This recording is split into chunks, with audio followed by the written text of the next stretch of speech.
Sinubukan nga namin kumain sa Myeongdong dahil ito ay viral. At kapag nagba-viral nga, alam nyo naman guys na ang haba ng pila. Katulad sa una naming pinuntahan ay 3 hours din ang pila. So kapag pupunta kayo dito, magbaon kayo ng mahabang pasensya at snack. Syempre kung kayo ay gutom na napupunta dito ay magugutom lalo talaga kayo.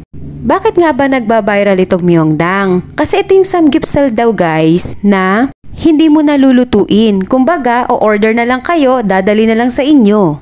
At ang presyo dito ay 599 to 799. Only din siya. Yung 799, ito yung may mga kasamang seafood. Kapag 599 lang, syempre without seafood. Pero para siyang buffet sa loob. Makikita nyo mamaya kung ano ang itsura niya. May mga upuan naman sa labas para sa mga waiting area. Ito nga palang time na to, 3 days bago kami magkasakit ng flu. Oo guys, 1 buwan kaming nagkasakit. Halos palitan lang kami. Ito pala yung sinasabi ko sa inyo na parang buffet. Pwede kayong kumuha dyan anytime. Kuha lang ng mga kaya nyong ubusin. Kasi syempre, pag may leftover, may bayad.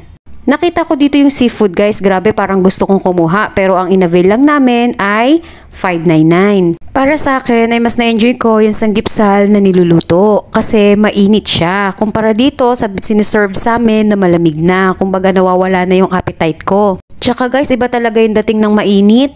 Hanggang dito na lamang guys ang aking mini vlog. Salamat muli!